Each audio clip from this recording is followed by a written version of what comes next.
जिस विषय पर हम आप लोगों से संवाद करेंगे, आप लोगों से बात करेंगे, वो है काले धन को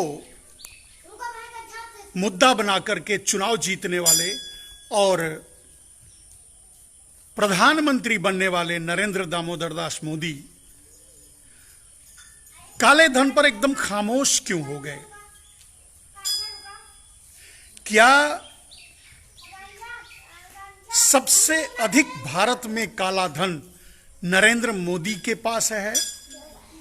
ये एक सवाल है और इसके जवाब में जो मैं आप लोगों को बताऊंगा वो आप लोगों को भी बहुत आश्चर्य होगा और प्रमाण की जरूरत नहीं पड़ेगी, आप लोग खुद उसे स्वीकार करेंगे कि भारत में आज सबसे ज्यादा काला धन नरेंद्र दामोदर दास मोदी के पास है। तो दोस्तों, आज विषय जो है वो है, क्या भारत में सबसे अधिक काला धन नरेंद्र दामोदर दास मोदी के पास है? बड़ा आश्चर्यजनक प्रश्न भी है और उत्तर भी है। मैं कहता हूं हां है। आप उनकी फकीरी पर मत जाइए, आप उनके जुमलों पर मत जाइए, आप उनके डायलॉग्स पे मत जाइए। अब आप प्रमाण के साथ बात को मैं आगे बढ़ाता हूं। दोस्तों, याद करो, नरेंद्र दामोदर दास मोदी ने बहुत बड़ा मुद्दा, सबसे बड़ा, हम समझते हैं चुनाव में सबसे बड़ा मुद्दा अगर कोई था तो वो था काला धन, ब्लैक मनी। और ब्लैक मनी को मुद्दा बना करके नरेंद्र दामोदर दास मोदी चुनाव लड़े थे और चुनाव जीते भी। कि नरेंद्र दामोदर दास मोदी अपने मंचों से कहा करते थे कि काले धन की लिस्ट हमारे पास है। याद करने की कोशिश कीजिए कि जैसे ही नरेंद्र दामोदर दास मोदी प्रधानमंत्री बने, उन्होंने काले धन को राष्ट्रीय संपत्ति घोषित करने की कोई कोशिश नहीं की, जबकि नरेंद्र दामोदर दास मोदी मंचों से ये लोगों को बताया करते थे कि अगर काला धन आ गया तो हर आदमी को 15-20 लाख यूं ही मिल जाएंगे। चलो, 15-20 लाख रुपए मिल जाएंगे, वो तो जुमला हो गया। लेकिन काला धन पर उन्होंने जो कहा था, क्या काला धन नहीं था या सच नहीं था या गलत था? और जिन दलालों को उन्होंने पाल रखा था, रामदेव जैसे दलाल, जग्गी वासुदेव जैसे दलाल, श्री श्री रविशंकर जैसे दलाल, या और भी भगवा वेश में जितने भी दलाल नरेंद्र दामोदर दास मोदी ने अपने मुख्यमंत्रित्व काल में पाल रखा था, वो उनको उन्होंने लगा रखा था कि क्या प्रचार करना है, लोगों के पास जाकर के क्या कहना है। तो उनके दलाल घूम घूम करके लोगों के बीच ये कहा करते थे कि अगर काला धन आ गया तो किसी को 10-20 साल तक तो टैक्स ही नहीं देना पड़ेगा। भारत में जितने भी इंफ्रास्ट्रक्चर हैं, जितनी भी जरूरतें हैं, सारी पूरी हो जाएंगी, महंगाई खत्म हो जाएगी, बेरोजगारी दूर हो जाएगी और भी बहुत से वादे, भूखमरी खत्म हो जाएगी, किसानों की आत्महत्या बंद हो जाएगी। ऐसे बहुत से वादे अपने दलालों के द्वारा करवाया करते थे। और आपको पता होगा, रामदेव जैसा दलाल तो 4 साल से पूरे देश में घूम घूम कर यह कह रहा था कि काला धन अगर आ गया तो सबको 250 रुपए में गैस सिलेंडर मिलेगा, 35 रुपए में डीजल और पेट्रोल मिला करेगा। और लोगों से यह भी कहा करते थे कि काले धन को राष्ट्रीय संपत्ति घोषित करके भारत में लाया जा सकता है, या सुप्रीम कोर्ट से आदेश पारित करवा करके काला धन लाया जा सकता है। और इससे पहले लाया जा चुका है। एक प्रमाण भी देते थे कि नरसिंह राव के जमाने में यूरिया घोटाला हुआ था, तो वो काला धन सुप्रीम कोर्ट ने आदेश दे दिया, इसके लिए वापस आ गया। या काले धन के बारे में राष्ट्रीय संपत्ति घोषित कर दिया जाएगा राष्ट्रीय संपत्ति घोषित कर दिया जाएगा तो दुनिया के सारे देश भारत का काला धन वापस ला करके दे देंगे और उनको देना पड़ेगा, ऐसा कानून है, अंतर्राष्ट्रीय कानून भी है। तो काले धन को राष्ट्रीय संपत्ति घोषित करवाने का वादा करके नरेंद्र दामोदर दास मोदी प्रधानमंत्री बने थे, लेकिन जैसे ही संसद में पहुंचे उन्होंने गुलाटी मार ली और उन्होंने एसआईटी गठित किया सुप्रीम कोर्ट के अंडर में। आपको पता है एसआईटी गठित करना, जांच करवाना और सुप्रीम कोर्ट के अंडर में, इसका मतलब है कि काले धन के मुद्दे को अंडरग्राउंड कर देना, और वही नरेंद्र दामोदर दास मोदी ने किया। फिर क्या हुआ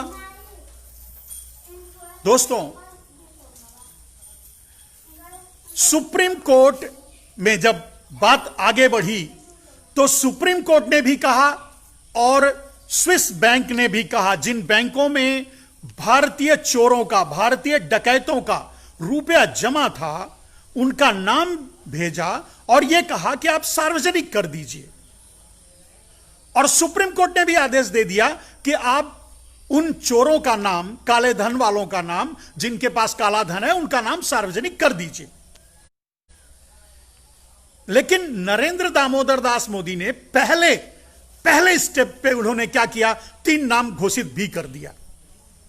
ठीक है, चलो एसआईटी बनाई थी, कोई बात नहीं, धोखा किया उन्होंने, काले धन को राष्ट्रीय संपत्ति घोषित नहीं करने की कोशिश की। ये सब करने के बावजूद भी जोश में आकर उन्होंने 3 नाम घोषित किया। अब याद कीजिए मेरे दोस्तों, आपको भी याद होगा या गूगल पर सर्च कर लीजिए कि जैसे ही 3 नाम घोषित हुआ, वो तीनों नाम गुजरातियों के थे और उन तीनों ने ताल ठोककर मीडिया में यह बात कहना शुरू किया कि हमने तो सारा काला धन, जो भी पैसा अर्न किया था, जो भी पैसा हमारे पास था, उसमें हमने भारतीय जनता पार्टी को शेयर दिया है और नरेंद्र दामोदर दास मोदी को पैसा दिया है। अब नरेंद्र दामोदर दास मोदी की फट गई, नरेंद्र दामोदर दास मोदी सकते में आ गए। क्या करते? और सबसे बड़ी बात, जो सबसे बड़ी घातक जो बात थी, वो थी कि काले धन में जो 3 नाम आए थे वो तीनों गुजरातियों के थे। किसी तरह से नरेंद्र दामोदर दास मोदी ने अपनी पूरी ताकत का इस्तेमाल करके उन 3 नामों को अंडरग्राउंड किया। आपको दोस्तों आज गूगल पे सर्च कर लीजिए, उन 3 जो काले धन वाले थे वो कहां हैं, जिंदा हैं या मर गए, या उनके काले धन का क्या हुआ, इसके बारे में कोई पता नहीं है। और जानते हैं, उसके बाद सुप्रीम कोर्ट के कहने पर और स्विस बैंक के कहने के बावजूद भी नरेंद्र मोदी ने काले धन के नामों की लिस्ट जारी नहीं की, देश को नहीं बताया।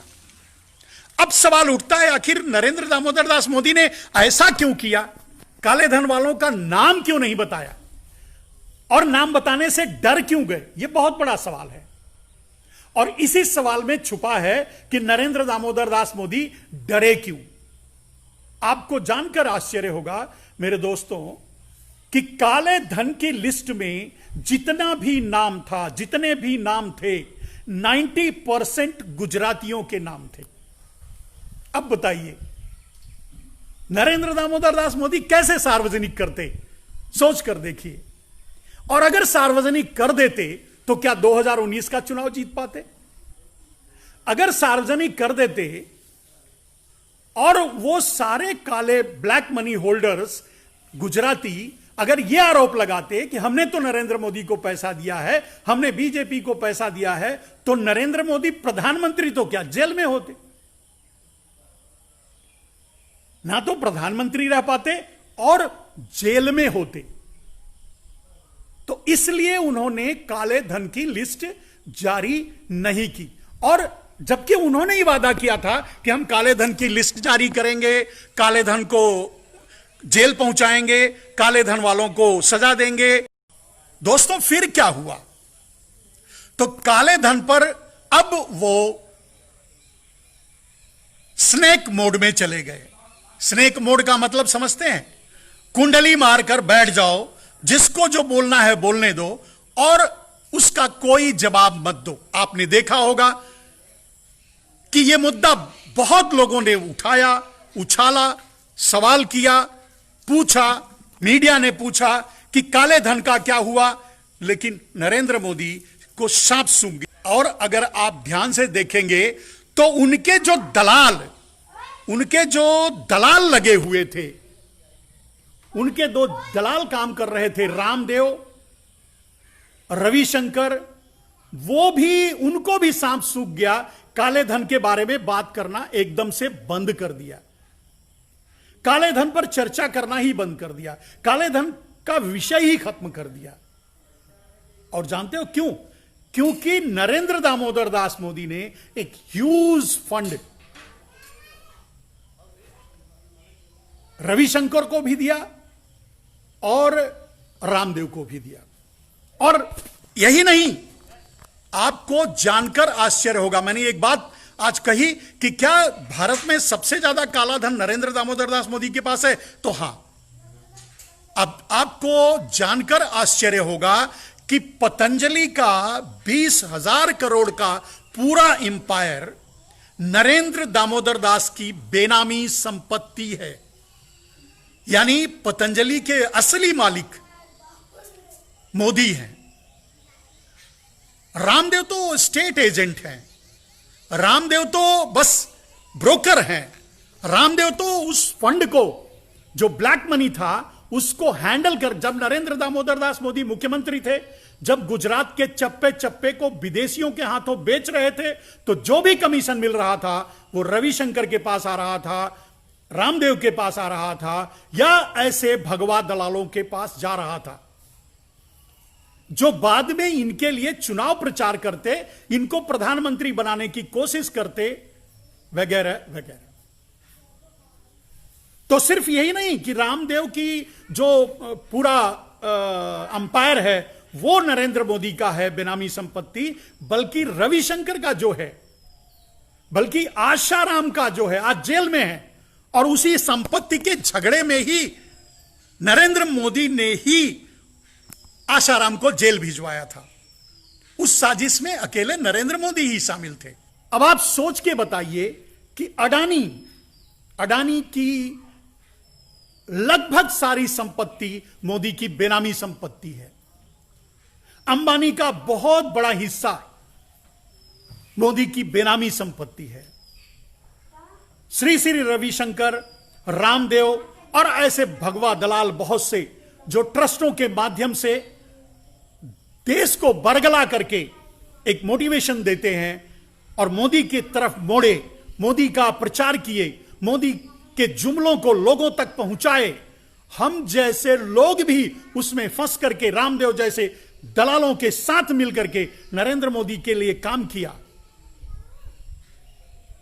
वो सारा का सारा धन नरेंद्र मोदी की बेनामी संपत्ति है। और वो उसी समय आप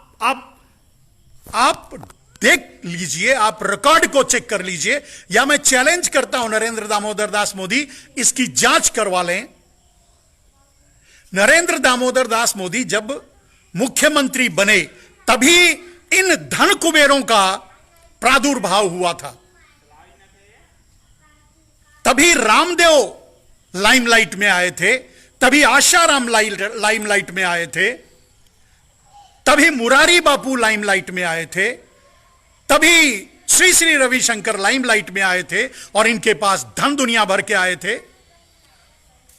और भी भगवा दलाल बहुत से अगर आप देखेंगे तो वो भी उसी समय 2002 के बाद ही ये अपार धन के मालिक बने, और वो सारा का सारा धन ब्लैक मनी मुहैया कराया नरेंद्र दामोदर दास मोदी ने।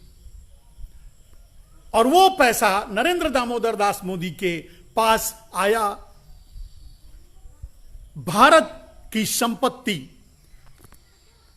भारत की जमीन या गुजरात का चप्पा चप्पा विदेशियों के हाथ बेचने से जो धन आया उसे नरेंद्र मोदी ने बड़ी बारीकी से इन्वेस्ट किया, और इन्वेस्ट किया भगवा दलालों पर, क्योंकि ये भगवा दलाल ही आगे चल करके उन्हें प्रधानमंत्री बनाने की कोशिश किए और बनाने में कामयाब भी रहे। और सबसे बड़ा अगर कोई मनी लैंडर है इसमें तो वो है आरएसएस। ये आरएसएस वही संगठन है मेरे दोस्तों जो क्विट इंडिया मूवमेंट का भी विरोध किया था।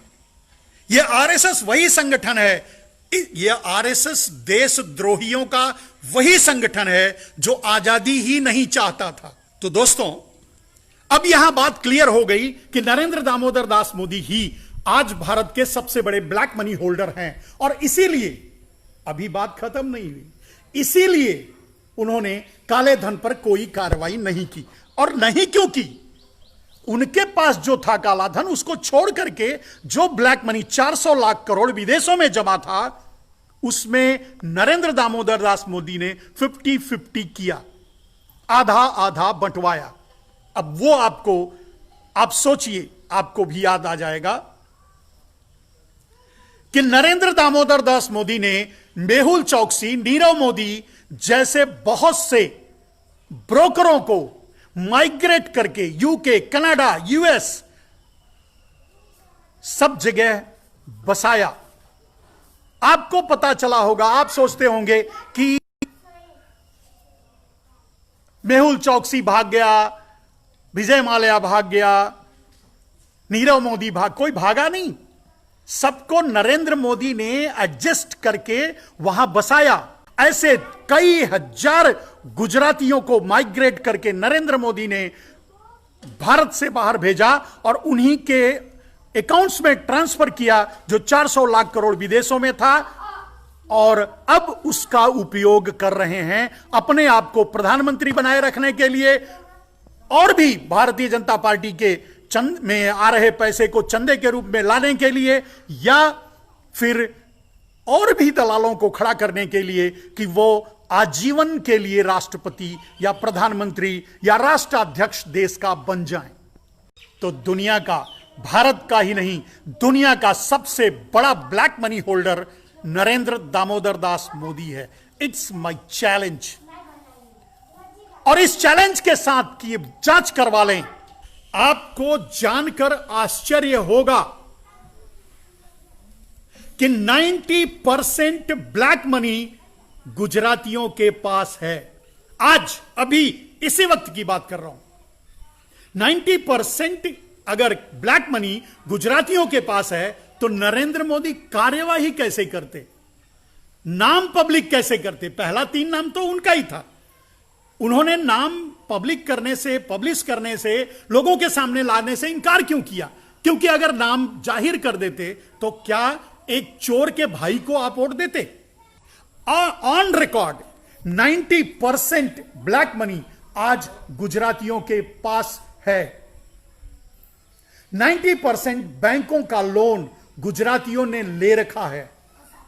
90% बैंकों का एनपीए गुजरातियों का है। 90% बैंकों से फ्रॉड गुजरातियों ने किया है। आप नाम भी जानते हैं, मुझे बताने की जरूरत नहीं है।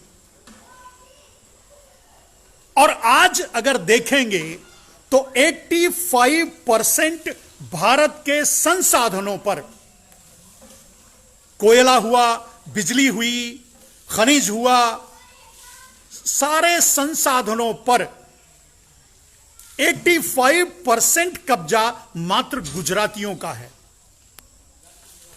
तो भारत में भूखमरी, गरीबी, बेरोजगारी के लिए जिम्मेदार कौन है मेरे दोस्तों? गुजराती। और उन काले चोरों का जो गुजराती थे, नरेंद्र मोदी के भाई थे, नरेंद्र मोदी के बंधु थे, नरेंद्र मोदी के वगैरह वगैरह वगैरह थे। जब मोदी थे, शाह थे, पारेख थे, मेहुल थे, चौकसी थे, मेहता थे, तो कैसे नाम उजागिर कर देते? सवाल ही नहीं उठता। और करते तो जेल जाते, क्योंकि जिसका नाम सामने लाते वो ताल ठोक के ये कहता कि मैंने तो नरेंद्र मोदी को पैसा दे दिया, या ये पैसा नरेंद्र मोदी का है। फिर क्या बोलते?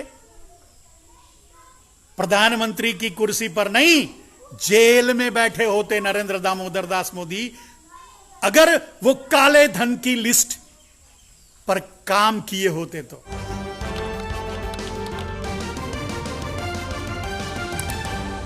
आपकी आवाज